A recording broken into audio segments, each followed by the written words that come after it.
ჩვენი პირველი სტუმარი გადაცემის ამ ბლოკში სანდრო რაქუაშვილია გირშიდან. სანდრო, დილამშვიდობის, მაგრამ ხარ ჩვენთან ერთად. ამ გადაცემის მთავარი თემა ეს კვირა საქართველოს ბიუჯეტია. სულ ვცდილობთ რომ ამას დიდი ყურადღება მივაქციოთ. ვერ ვიტყვით რომ ჩვენი პოლიტიკური დღესასწრების მთავარი თემა არის ნამდვილად.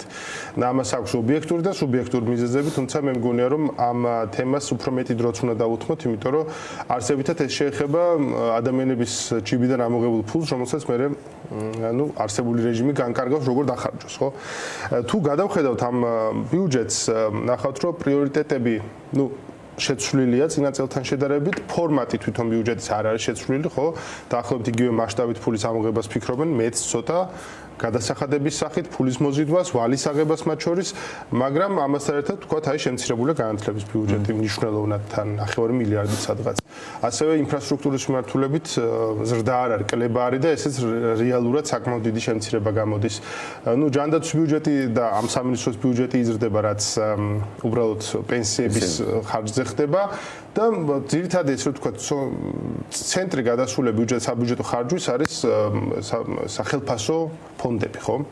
ამ პირობებში თავისთავად როგორ უყურებ აი ამ პროექტს, რაც ახლა არის ბიუჯეტი და ზოგადად ბიუჯეტის განხილვის პროცესს. რა ადგილი უკავია მას ჩვენს პოლიტიკურ მისწრაფში? მოგესალმებით კიდევ ერთხელ, მივესალმებ მაყურებელს.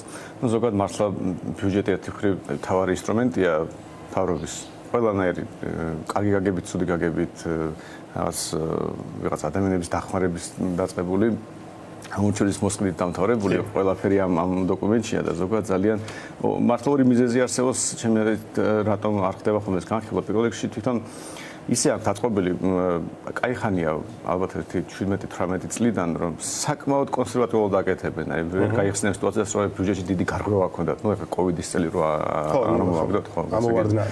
ისეთი რა თქვა, რომ აი რა კატასტროფა ხდება. მიუხედავად იმისა, შეიძლება ახლა მე სულ მექნება იდეოლოგიური პრობლემები ასეთ ტიპის ბიუჯეტთან, მაგრამ აი ისეთი ტექნიკური გარღვევა, ბუღალტრულად რო შეეშლებოდათ რაღაც ასეთი. ანუ ვინც წერს ამ ბიუჯეტის წერა იცის. კი, თავის კომპეტენციაში საკმაოდ კარგად აკეთებენ ამას. და მეორე ნაწილი ბუნებრივია ახლა პოლიტიკური წესრიგის სხვაგან არის ხოლმე, ვიდრე ის რომ მართლა როგორი ბიუჯეტი უნდა იყოს, აი რა უნდა იყოს პრიორიტეტი მაგალითად. ამ კონკრეტულ ბიუჯეტზე ახლა გარდა იმისა არის უსწავლო ჩანაწერების ანდეკორუფციული ბიუროს დაფინანსება ეზდება მაგალითად, რომელსაც აუქმებენ. ანუ 2-3 თვეში ამ რაღაც სამჯეროდ ხდება. მოსვენების დროს ამოაგდებენ ამას, მაგრამ ხო ესეც მიუთითებს თავისთავად ხო, როგორც მინიმუმ და სადმინის პოლიტიკურ განსხვავებებს. კი, ანუ როგორც მინიმუმ რომ ანტიკორუფციული ბიუროს გაუქმება შედარებით ახალი იდეაა და ცოტა ადრე რო ყოფილიყო ეს იდეა, ალბათ სხვანაირად დაიჭირებოდა ბიუჯეტიც. ასეთი რაღაცილები უცნაურობები გვიპოვოთ, მაგრამ თავარი რა თქვა პრობლემა რაც არის, ხო? ანუ ის ზოგადად აი რა არის ბიუჯეტი, ხო? რისთვის გჭირდება, ხო? ანუ პირველი არის ფუნდამენტური ფუნქციები მთავრობისა, თავდაცვა და რაღაც. ხედავთ თუ არა მაგალითად რომ ამ უცნაურ გარემოში, სარისკო გარემოში, რაც უამრავი სხვა რისკი არსებობს, აგრე ომი მიდის უკრაინაში და შემდეგ, რომ ჩვენი თავდაცვის ხარჯები მაგალითად იზრდება და ჩვენ უფრო დაცულები ვიქნებით. ამას ვერ ხედავთ. წმინდა ტექნიკურად თავდაცვის მუხლები ბიუჯეტში გაზრდილია, მაგრამ გაზრდილია სახელმწიფო ფონდი. ისტორიულად ან ვინებს უფრო აშენებენ, ვიდრე იარაღს კიდევ. ხო, ეს სოციალური სამსახურებით არის, ვიდრე რეალურად თავდაცვის უნარიანობაზე მორგებული რაღაც ხარჯი. კი ბატონო, მეორე მაგალითად ავიღოთ, არის თუ არა მაგალითად ვიღაცა შეიძლება თქვას, რომ ბიუჯეტის ერთ-ერთი ფუნქცია ღარიბებს დავეხმაროთ, ხო, აი სოციალური რაღაც. ვეთანხმები თუ არა და როგორ ვეთანხმები სხვა საკითხი, მაგრამ აი ბევრი მოქალაქე ამას დაეთანხმებოდა, მაგრამ რო ავიღოთ იგივე პენსიების ნაწილი გასაგებია ნომინალურად იზრდება ყოველ წელს, თუ კამოშას გვიწერია, რომ ყოველ წელს ინფლაციის დონე თუნდაც იზრდებოდეს, მაგრამ მე თუ გადავხედავთ ამ ინფლაციას, საშუალო სტატისტიკური პენსიონერი, თუ ღარიბ პენსიონერზე საუბარი. უდიდეს ნაწილს თავის პენსიის თუ სესხზე მომსახურება არის, ხარჯავს საკვებზე და ამის ფასები უფრო სწრაფად იზრდება, ვიდრე მაგას საშუალო ინფლაცია. ამას გარდა აი ეს კითხვაც მექნება, ეს სისტემა თავისთავად სოციალური დახმარების, რომელიც ნაწილია პენსია, ხო არის კიდევ სიღარიბის ზღვართან და სიღარიბის ზღვარს მივამყოფ მოქალაქეების დახმარება, ეს სისტემა თვითონ ემსახურება იმას თუ არა, რომ ადამიანი სიღარიბიდან ამოვიდეს. თუ ემსახურება იმას, რომ ეს სიღარიბე როგორც პროდუქტი შეიძინოს სახელმწიფო. ზუსტად ეს მინდოდა მე თქვა, რომ იგივე პენსია რო ავიღოთ, პენსიის უდიდესი ნაწილი მდიდარ პენსიონერთან მიდის. ანუ ისევ აქვს აწყობილი სისტემა ზოგადად, იმიტომ რომ ღარიბი პენსიონერი როცა გადის პენსიაზე, ის უფრო ცუდ გარემოშია, უფრო ცუდი ჯანმრთელობა აქვს, უფრო ნაკლებს ცხოვრობს. კი, კი ბატონო. ხო, ეგრეა, ხეშია, მაგრამ კი ბატონო, ასეა და მდიდარი პენსიონერი დიდხანს ცხოვრობს.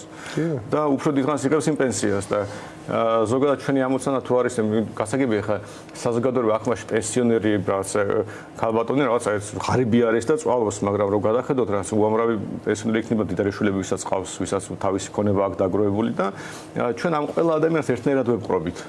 ანუ ამოცანა ის კი არის, რომ მოდით ღარიბი ადამიანი, რამდენი ყველაზე ღარიბებს დავეხმაროთ მაგალითად. და დავეხმაროთ, რომ ღარიბები აღარ იყვნენ. კი ბატონო. ამოცანა არცად არ ჩანს საერთოდ. ეს სისტემა არ ითვალისწინებს ამას. რა თქმა უნდა და თუნდაც რო ავიღოთ არა მარტო პენსიონერები, უბრალოდ სიღარიბის ამბავი, ხო? ყველა მის რამდენი წელი ერთ-ერთი პრობლემა, რომ ქულები რო არის, რა ტელევიზორს რო რაღაცა გაჩუქოს და ამოვარდება სისტემიდან და ამიტომ მე ვეღარ მიიღებ სოციალურ დახმარებას. ან ის ვითომ სიღარიბესთან ბრძოლა, როცა სამუშაო ადგილები შექმნეს.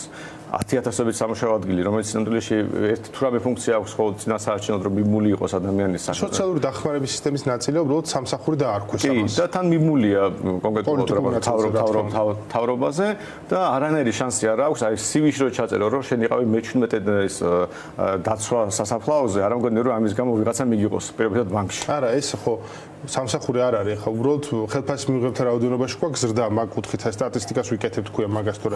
ეგ არის დავარქოთ სოციალური დახმარების სისტემა, ვეხმარებით აი სოფლად ცხოვრებ ადამიანს, რა ვიცი. კი, ნომინალურად დასაქმებაზდით, მაგრამ სინამდვილეში ხო გამოვიდა, რომ ის ადამიანი ხო ვერ გამოვავს სიმღარიბია, რომ არანაირი უნარჩვევებია, მაგრამ შეიძინა არანაირი გამოცდილება პირიქით საზოგადოებამ ასე თავრობის გავლით.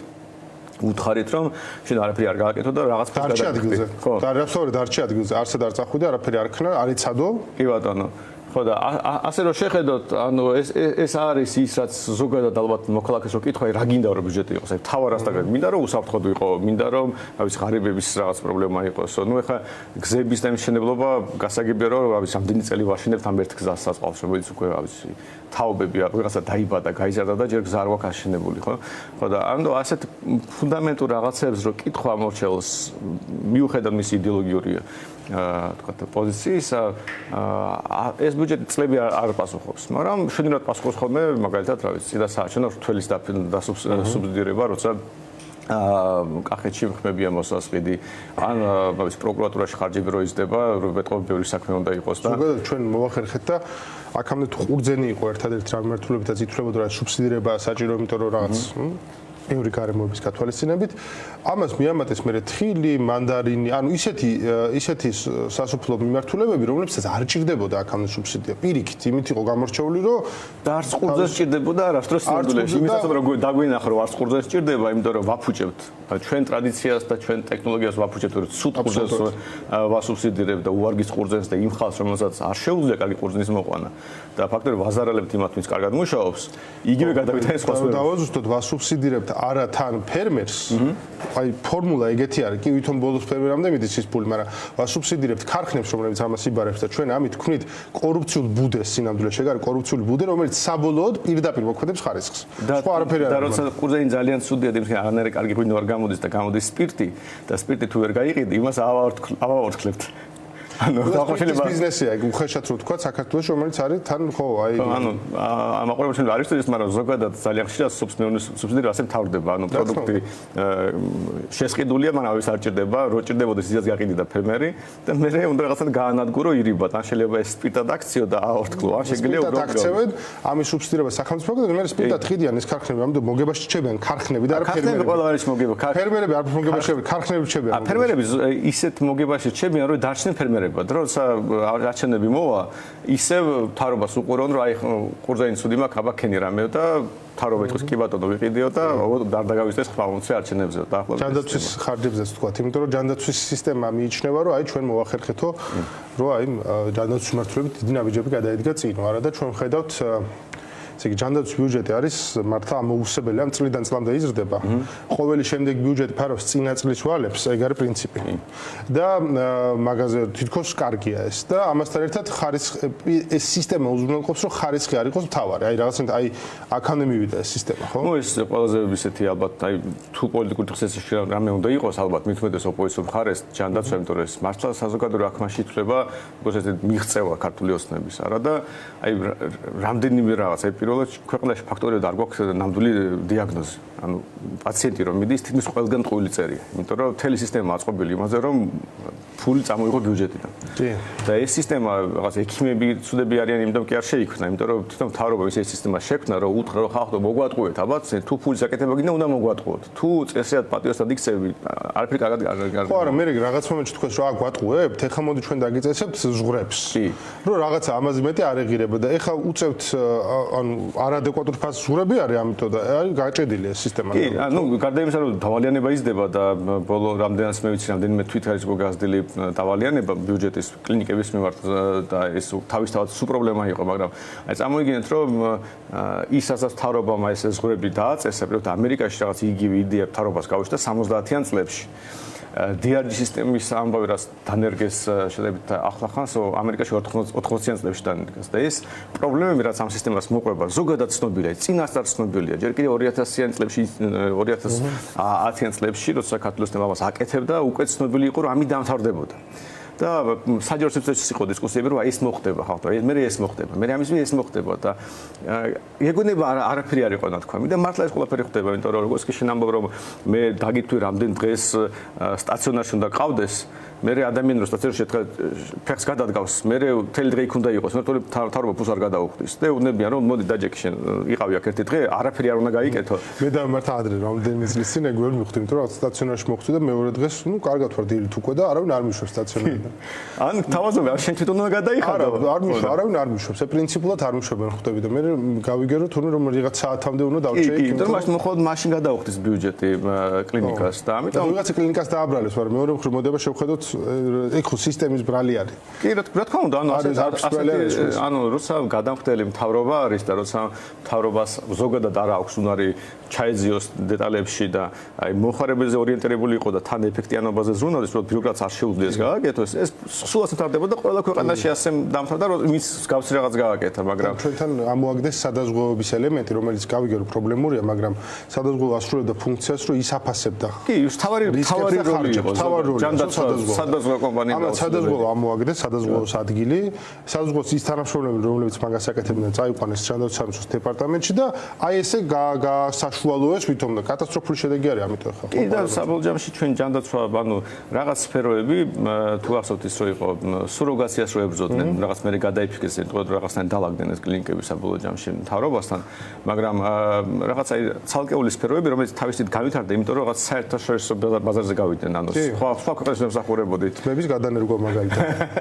მაგრამ და არა მარტო ეს სუროგაცია კარგი მაგალითია, იმიტომ რატო იცი რომ სუროგაცია უცხოელი მოქალაქეებისთვის იყო ძვირი და ეს იძლეოდა შესაძლებლობას საქართველოს მოქალაქეებისთვის ყოფილიყო იაფი და ხელმისაწვდომი და ამას გადაწყვიტეს რომ ამისთვის დაერთხათ.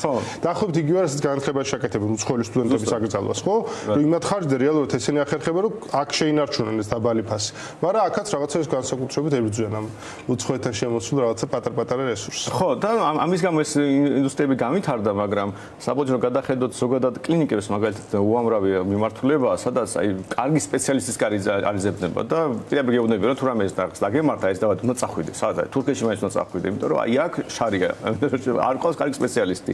არადა რომ შეხედოთ რამდენი ფული ხარჯება, ანუ თუ ეს ეფექტიანად იხარჯება, როგორ შეიძლება აქამდე არ გაჩენილიყო მოთხოვნა კარგ სპეციალისტი, როგორ შეიძლება ჩვენ უნივერსიტეტს ამდენი წლის მანძილზე არ შეექმნა საკმარისი კარგი რაღაც რომელიღაც მიმართულება, ყველა მიმართულება ფორმალურად არსებობს.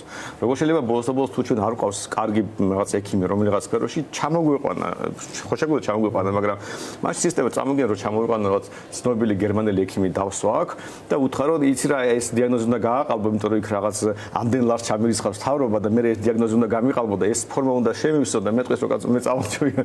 ეს არის არსებდა იგივე მოდელია ჩევარნაძის დროს ხო, მაშინ უბრალოდ ლოკრონტები იყო დიდი და დავთრები ქონათ საავადმყოფოებს, იმაში აწარმოებდნენ ამ რაღაცა ყალბ მიმოსვლას და მე აქედან ვითომ დაფინანსებუნა მიეღოთ. ნუ უფრო დახვეწილია და უფრო ტექნოლოგიური რა თქმა უნდა. და დიდ მასშტაბზე ალაფარი.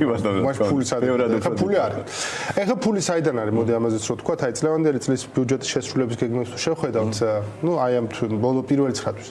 ნახავთ რომ ესე იგი შემოსულობები რაც ბიუჯეტს ქონდა დაგეგმილი შესრულდა გადამეტებით, მაგრამ შესრულდა რის ხარჯი? შესრულდა ორი კომპონენტის ხარჯზე. პირველი ეს არის ეროვნული ბანკიდან ბევრად უფრო დიდი დივიდენდის სამოხება ვიდრე ეგეგმებოდა და მეორე დამატებითი გადასახადების სხვა გადასახადების მუხლის სახით, რომელიც ბიუჯეტში არის, რომელიც ხშირ შემთხვევაში გულისხმობს ბიზნესისგან წინასწარ გადასახადის გადახდას. ანუ ეს ბიუჯეტი ესე არ გადაივსო მოგების გადასახადის ხარჯზე, ხო, მაგალითად, რომ აი ბიზნესი განვითარდა ქვეყანაში რაღაც. თავისთავად ეს ასე არ იყო წინა წლებში. ანუ ეს წლევანდელი წლის მოვლენა არის. რასთან გვაქვს საქმე? ანუ რატომ არ იზრდება იმ ტემპით მოგების გადასახადი, როგორც თქვა წინა წლებში იზრდებოდა და რა მოვლენაა თავისთავად ბიუჯეტის ასე შევსება ეროვნული ბანკიდან და წინასწარ გადასახადების ამოღების სახით. ბანკ ეროვნული ბანკის რო ამოვწუროთ ეროვნული ბანკის დამსახურება მათ შორის ეს რომ ინფლაცია უფრო მაღალი გვაქვს და რაც უფრო მაღალი ინფლაცია მით უფრო მეტი ფული შედის ბიუჯეტში. რომ თუ მაგალითად პური უფრო ძროად გაიყიდა, DGG იქიდან უფრო მეტი იქნება და საბოლოო ჯამში თუნდაც DGG-ს ხარჯზე ბიუჯეტი უფრო კარგად ივსება და შემდეგ წლის ბიუჯეტში მათ შორის ჩატულიც არის რომ ინფლაცია უფრო მაღალი იქნება თვითონ რომ ბანკთან დაგვირდა. ანუ თვითონაც ესეც რაღაც ირიბი დაბეგრა, ანუ შეიძლება მოქალაქე ვერ ხედავს რომ პირდაპირ წაართვეს, მაგრამ საბოლოო ჯამში უფრო მეც კარგავს და ნაკლებ რაღაცას ყიდულობს. ასე რომ ეროვნული ბანკის წვლილი ინფლაციაც არის და ესეც ირიბად თავრობას ეხმარებიან ბიუჯეტის შევსებაში. ხო, რაც ეხება კომპანიებს, ეს რთულია, თავს ვერ დავდები რომ ეხლა გასაგებია პირდაპირ სურვილი გაქვთ თქვა რომ რადგან ეს ტიპ ბარდაგი გვაქვს ქვეყანაში, ალბათ არც კომპანიებისთვის არის ეს კარგი, მათ შორის რაღაც განსაკუთრებული ინვესტიციები შემოდის, ვერ იტყვი, აგერ კი დაგვირდნენ 6 მილიარდს, მაგრამ ნახოთ როგორ იქნება და სად, მაგრამ ყოველში შემდეგ წელს ამის ეფექტი არავინ არ ელოდება ბიუჯეტის თანახმად. ხო და მაგრამ ანუ ჩვენი ბიზნესის დიდი ნაწილი ეკონომიკური ზრდიდან დამოკიდებულია ეს უკრაინაში მიმდინარე ომზე, რომ ძალიან რთულია ეხლა თქვა რომ აი ბიზნესი უფრო ეფექტიანია თუ ნაკლები. პრობლემა აქვს თუ არა, იმიტომ რომ რაღაცა შეიძლება საბოლოო ჯამში აი რუსეთს რო სანქციები მოუხსნან და რაღაც ღომირო დამთავრდეს და იქ რომ ვაჭრობა აღდგეს, შეიძლება მოგების გადასახადის შემცირება კი არა, შეიძლება ეკონომიკური კრიზისში შევიდეთ. ანუ იმდენად ჩამოკიდებულია ეხლა ჩვენი ეკონომიკური ზრდა, რომელიც ასე ამოყოს ქართული ოცნება რუსეთზე დაეწესებულ სანქციებზე და იმ ეკონომიკურ აქტივობას რომელსაც ამან გამოიწვია, რომ ფაქტობრივად ეს არის თავარი ელემენტი, რომელიც განაპირობებს ზრდას და ეს გადასახადების თქვა დინამიკაც შემნარით ამაზეა რაღაცნაირად მიბული. უბრალოდ ამის გამოწევა თქვა აი გამოყოფა და რომ აი ეს რაღაც ამიტომ მოხდა კონკრეტულად, მაგალითად აი რაღაც რუსეთში არის ძალიან რთული. ამიტომ ეხლა თან გააქტიურდა საუბარი რომ ომი დასრულდებაო, მინიმუმ ზელენსკი დაეთანხმა როგორც ხდები ტრამპის შეთავაზებას და აი ჯერ ველოდებით საბოლოოდ რა გაერკვა მიმართულებით. მაგრამ რა იქნება საერთო შეთანხმებული პროცესი. და ერთ-ერთი პუნქტი არის სანქციების მოხსნა და ნუ ეხლა შეიძლება ერთ დღეში არ მოხსნა თუ რომელმა და ომი დამთავრდა. მე მგონი სერიოზული გამოწვევა გვექნება ყველას, ნუ ქართულ ოცნებას პოლიტიკური, ჩვენ ყველას ალბათ ვიგზავნოთ ამას ეკონომიკურად. პოლიტიკური და ფინანსური გამოწვევა იქნება სერიოზული. აი ესეთი უცნაური რეჟიმი გვაქვს ამას, ხო? ამასთან ერთად აი ჩვენ როცა ვისაუბრეთ შესრულების ნაწილზე, ხო? რამდენი ფული იქნება ქვეყანაში და გასაგებია თქვენი ხედვა, რაზე არის მიმული, ხო? რაღაცა მდგენელია ამ ბიუჯეტზე, რომელსაც ნუ ესე ვერ ვითვლით ბოლომდე. მაგრამ მეორე მხრივ ხარჯვის მიმართულებით არის ჩავარდნა. ანუ უწყებები ვერ ითვისებენ მათთვის გამოყოფილ თანხას. და ვერ ვიტყვით, რომ ეს არის თქვათ რომელიმე კონკრეტული მიმართულებით ჩავარდნა ინფრასტრუქტურის სამინისტრო. არა, გასაშუალებულად ერთნაირად ვერ ითვისებენ. ეს ასე იგი უცნაური მოვლენა გამოდის, რომ ჩვენ ვკრებთ გადასახადებს, ვიღებთ ვალს და მე ამ ფულს ვევხარჯავთ.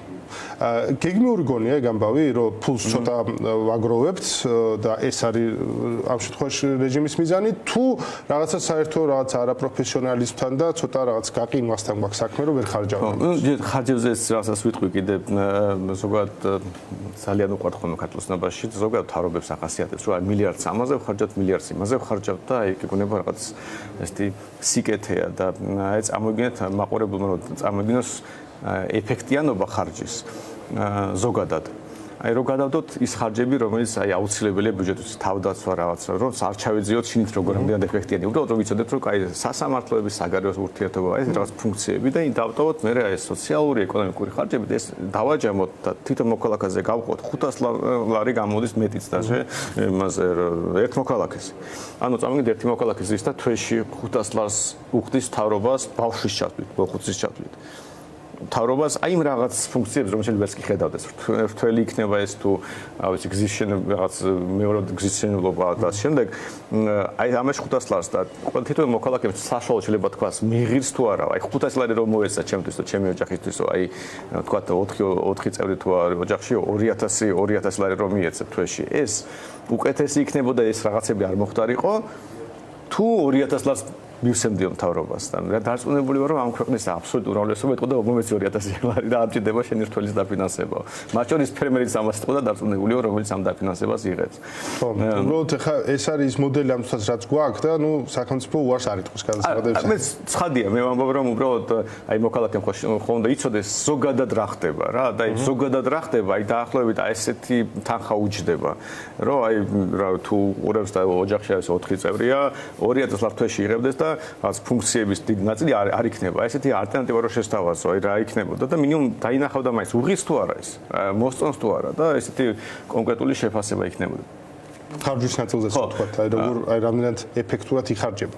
ხო, რომ ვერ ითვისებენ ფულს. ხო, და ეს ხარჯის არც ერთ სამიწოს არასდროს არ მომდება რომ არ დახარჯოს გამოყოფილი ფული, იმიტომ რომ შემდეგ წელს მაშინ უნდა დაასაბუთოს რომ უფრო მეტი ფული თუ უნდა წინა რატომ არ დახარჯა.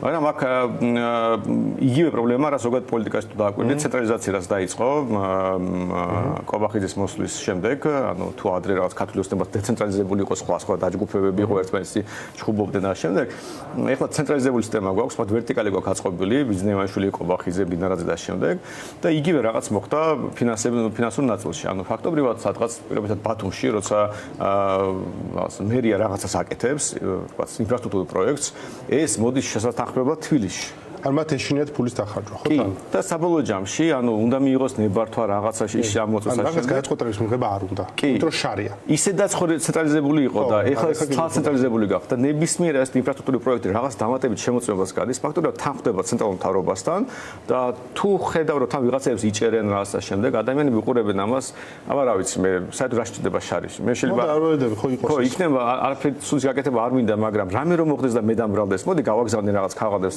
მთავრობა იქ რაღაცას დამიდასტურებენ, იქ როცა დამიდასტურებენ, მე რაღაცას გავაკეთებ და რაღაც მთელი ქვეყანა ასე იქცევა.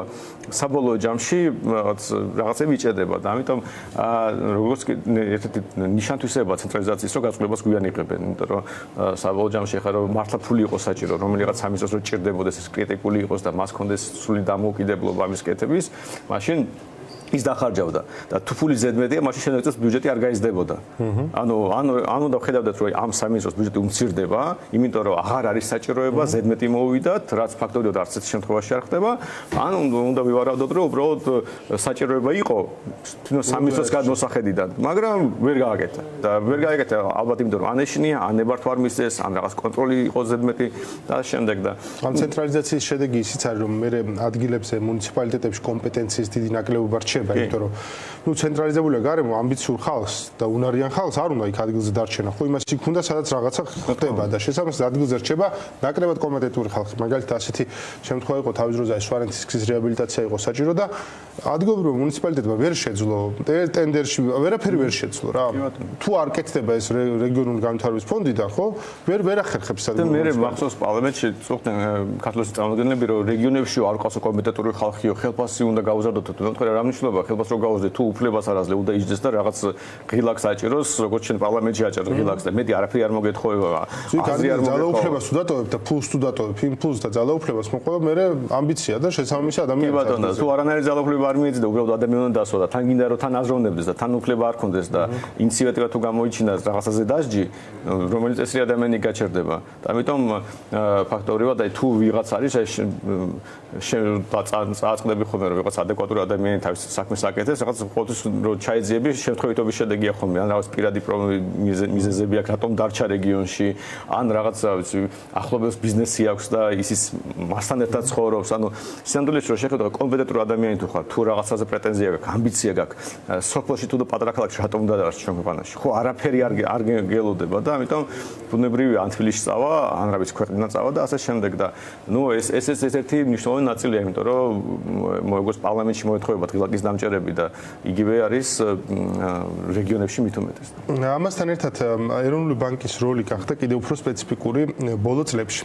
ეროვნული ბანკის ჩვენ ქვეყანაში ისტორიას თუ გადავხედავთ, ეროვნული ბანკი თავის დროზე ამ ინფორმით რაფორმითაც არსებობდა, ჩამოყალიბდა 90-იანი წლების კრიზისის შემდგომ, როგორც ერთგვარი საერთაშორისო დახმარების გამომგზავნებისათვის ნიშანია, რომ ჩვენ ფულად საკრედიტო პოლიტიკას ვაკონტროლებთ ქვეყანაში იმგვარად, რომ თქვენ აღარ შეგეშინეთ ის აღარ დაგვემართება, რაც დაგვემართა 92-13 წლებში.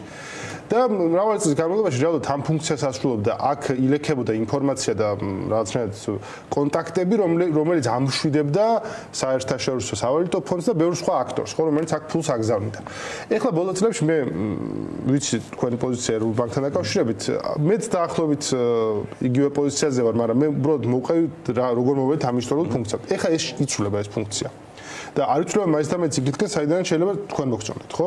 იცვლება იქითკენ, რომ ხდება რეალური ბერკეტი მთავრობისათვის, რომ უფრო თამამად გამოიყენოს ეროვნული ბანკის რესურსები.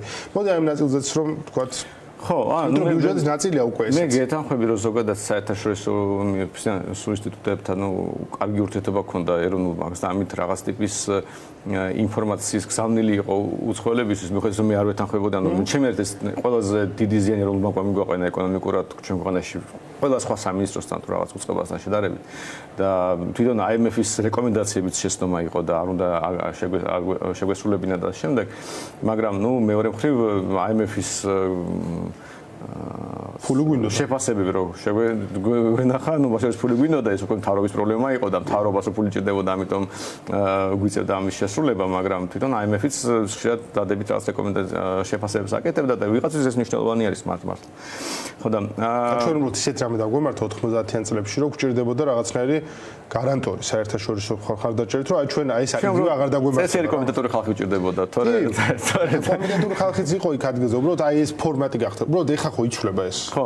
ეხა სხვა რამე კეთდება ეროვნული ბანკი და გადაკეთდა უკვე. ნუ მე მგონი პრობლემა ეროვნულ ბანკს კიდევ უფრო მკაფიოდ არის ვიდრე ბიუჯეტში, მაგრამ საბოლოო ჯამში იგივე პრობლემაა, რომ არანაირი ტრანსპარენტობა არ არსებობს, არანაირი რაღაც დისკუსია არ არსებობს საჯარო სივრცეში, მაგრამ კი არც აკადემიურ სივრცეში არის, რომ მაგალითად ეკონომისტებმა პროფესიონალურად გაარჩიოთ მონეტარული პოლიტიკა, არც პოლიტიკურ სფეროში არის, რომ მოდით აი მართლა რა გვინდა ეროვნულ ბანკის ბოლოს და ბოლოს თვითონ ეროვნულ ბანკს საკუთარ თავს დაუწესა მიზანი, რომ 2%-იანი ინფლაცია უნდა იყოს და უკვე რამდენიმე თვეა ზედიზედ არ გვაქვს საკუთარ დაპირებას და თან სულ იზრდება ინფლაცია. ანუ უკვე რაღაც ჯერ 2.10-ს და მე 3-4 და შემდეგ სულ იზრდება ეს ინფლაცია და ანუ ეს ნიშნავს, რომ რაღაც ჩვენი მოქალაქეები სულ უფრო ღარიბდებიან ფასების დის ხარჯზე და ეს არ არის დისკუსიის საკითხი და ეროვნული ბანკის წარმომადგენლები არც კი ცდილობენ ეს ახსნან განმარტება გამოიტანო და უბრალოდ რაღაც აი იქნება რაღაც გრანდიოზული საჭიროება გვაქვს ასეთი და ამას დროს ყველა მისის ახლა რომ კომერციულ ბანკებს კი აქვთ რეკორდული მოგები წლიდან წლამდე და ამორჩეულია, უბრალოდ უნდა ხედავდეს რომ ეს კავშირშია, იმიტომაც აქვთ მოგება რომ ბევრ ფულს ბოროტავს ეროვნული ბანკი და ფასები იზრდება და საბოლოო ეროვნული ბანკის დამსახურებით არის რომ ეს ბანკები ასეთი მომგებიანები არიან, მაგრამ ну, გასაგებია, რომ აქაც ახლა თუნდაც რომ გავიხსენოთ ეს ფასხალდის და სანქციების საკითხი და ანუ პოლიტიკური საკითხი, რომელიც ეროვნული ბანკი იყო ჩართული ბოლო პერიოდში, ну, ჩოლებრივი ინსტრუმენტია, რომელსაც ისევე აკონტროლებს ქართული ოცნება, როგორც ნებისმიერ სხვას და რამდენი ფულის დაჭირდებათ, იმდენს ასე ვთქვათ, დააბეჭდინებენ. უბრალოდ ეს ყველაზე საშიში ინსტრუმენტია, წინა გამოსვლებიდან იციან, რომ საამბერო დაბეჭდო შეიძლება შარი იყოს ძალიან და ამიტომ 2%-იან ინფლაციაზე ორნიშნა ინფლაციაზე ავედით, ხო? ბოლო 15 წელიწადში ორჯერ IMF-ის მოწმებული ეროვნული ბანკის პრეზიდენტის პირობებში, მაგრამ ზოგადად კი ეს ძალიან პოლიტიკური დარტყმა იყო ქართული ოცნებისთვის, როცა 15%-მდე ავიდა რაღაც მომენტში ინფლაცია და მეგონი ობიექტურები რო იყოთ, ეგ იმის შედეგიც იყო, რომ კოვიდის დროს ბევრი ფულის ხარჯვა მოუწია ყველას მთელ სოფლიოში და ეგ გაჩნდა პრობლემა ყველგან. ეგ ფული იწოვება დღესაც გონი ეკონომიკებში. ასე თუ ისე ეროვნული ბანკის დამსახურება იყო ეს და ის ახსნა არ იყო რომ ჩვენ ეს ვიძულებული ვიყავით ბანკები გადაგვეჩინა 21 წელს რომ საბანკო სისტემა რეკორდულ მოგვარებაზე გავიდა და სოფლიოში მეორე ადგილი დავიკავეთ ამის საჭიროება ნამდვილად არ არსებობდა ანუ ერთია რომ კოვიდი იყო გასაგებია რაღაცებს შეიძლება გაამართლო არ ხარჯვის გამართლებას ვიზახით ხო მაგრამ მასშტაბი იმისაც იმიტომ რომ მარტო შეიძლება ბევრ ქვეყანაში იყო პრობლემა ფინანსური ინფლაციის მაგრამ ყველაზე სუდო 10-ელში შევედით რაღაც მომენტში და 20-ელში ვიყავით ამდენიმე წელი ზედიზე სოფლიოში სუდო 20-ელში ინფლაციის კუთხით ამიტომ ეს ვერ მარჩდებოდა მარტო კოვიდით ხო და ამ კუთხით რომ თქვენ რას ვთქვით რომ ეროვნულ ბანკს გამოიყენებს თავისი დასაფინანსებლად ეს სულ ასე იყო მაგრამ ბუნებრივია რაც უფრო ნაკლები პოლიტიკური წტეხი რაც უფრო ნაკლები გამჭვირვალობა მით უფრო მარტივების გაკეთება და ეხლა მე მგონი დიდად მარტივია რომ საერთოდ არანაირი კონტროლი არ არსებობს ხო მაგას ვამბობ რომ ეხლა რაღაც ფუნქციის გადასხვაფარება ხდება მაინც რა ეს აღარ არის ის რაც იყო თქვა 5 წლის წინ ფუნქციურად სხვა ადგილი უკავია ამ რეჟიმში და ბოლო კითხვა მაქვს სანდრო ეს არის საგადასახადო წნეხის შესახებ ეხლა ეს თემა არის მნიშვნელოვანი თემა ხშირ ყველგან ყველა ქვეყანაში უბრალოდ ჩვენთან ნუ ბევრის მიერ მიიჩნეოდა რომ ჩვენ ისაც დაბალი გადასახადები გვაქვს ამაზე დამატებით აქცენტ რომ გადასახადის შემცირება არის საჭირო ზედმეტია არ არის საჭირო პირიქით გვჭირდება სახელმწიფო რომელიც რაღაც უფრო ეფექტური იქნება ამის დახარჯვაში ამაზე ვკონცენტრირდეთ მოდი როგორ უყურებს საგადასახადო წნეხის საკითხს ჩვენ შემთხვევაში ახლა წელს დაგეგმილია რომ 21 მილიარდია მარტო გადასახადების სახით ამოსაღები ხო საშემოსავლო მოგება დეგეგ და აქციის ამ ჯგუფების მიერ. ხო, ნუ ჯერ გადასახადები იზრდება, აქციზი იზრდება, სიგარეტზე, ჯარიმები იზრდება, ანუ შეიძლება ისეთი რადიკალური ზრდა არის, მაგრამ ცოტა სულ იზრდება ეს გადასახადები და ეს ნეხი ინფლაციაც საბოლოო ჯამში გადასახადია ირიბი და შემდეგ, მაგრამ ამ გადასახადის, ასე ვთქვათ, ნეხის შედარებისას, აი ხშირად გამიგია, რომ აი შვედეთში ან რაღაც გერმანიაში უფრო მაღალი გადასახადები, რაც ფაქტორიულად ასე. მაგრამ კიდევ რა ის გასათვალისწინებელი მარტივი რაღაც. აი მაგალითად მე რომ ბიზნესმენი ვარ და რაღაც პრობლემა მექნება თქვა, აი რაღაცასთან კონფლიქტი მაქვს კონტრაქტის შემდეგ, ხო? კარგ ქვეყანაში როცა წესიერი სასამართლო არსებობს, რა ვიცი, იურისტი დავიქირავებ და ამ პრობლემას მოვაგვარებ. ჩვენ ქვეყანაში როცა არ გაქვს ეს გარემოება და იცი რომ რა ვიცი 100 დოლარს აცდება ყველაფერი უნდა ჩააწყო სასამართლოში და ქრთამი მიუტანო, სხვა ხარჯები გიჩნდება.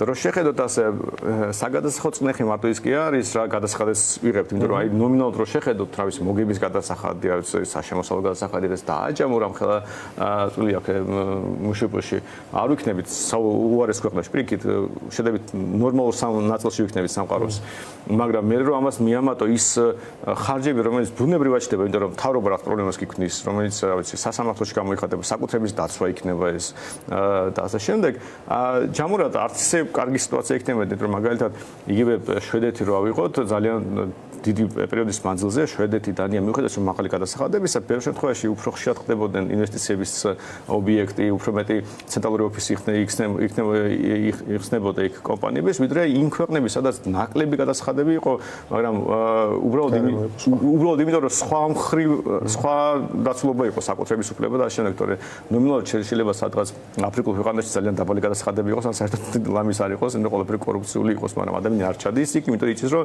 იმხელა ხარჯი ექნება იქ რომ თავის საკუთრება დაიცვას და თავის ბიზნესი განავითაროს რომ კი შეიძლება ნომინალური რაღაც რიცხვი გადასახადის ნაკლები იყოს მაგრამ საბოლოო ჯამში ეს ყველაფერი ერთიანად არის წნეხი და პლუს რა თქმა უნდა როგორ ბრუნდება ეს გადასახადი აი რაღაც ნაწილი ხო ადამიანს უბრუნდება მაგალითად განათლების მომსახურების სფეროდა ეხლა რომელი მდიდარი ადამიანი წაიყვანს თავის ბავშვს საჯარო სკოლაში აი ფაქტობრივად ეს ფულის დაბრუნება საჯარო სკოლების ფორმით იმდენად უხარისხოა რომ ვისაც შესაძლებლობა აქვს ამას არ აკეთებს და ცდილობს კერძო სკოლაში წაიყვანოს და ამიტომ რეალურად ეს ფულის დაბრუნება რაც ხდება ისიც კი ცუდად ხდება და ჯობიარეს ეს ფული შობლების მიეცათ და შობლებს თვითონ აერჩიათ რომ სკოლაში წაიყვანონ სისტემა უფრო გაჯანსაღდებოდა და რომ 3000 ლარზე მეტი იხარჯება თითო ბავშვზე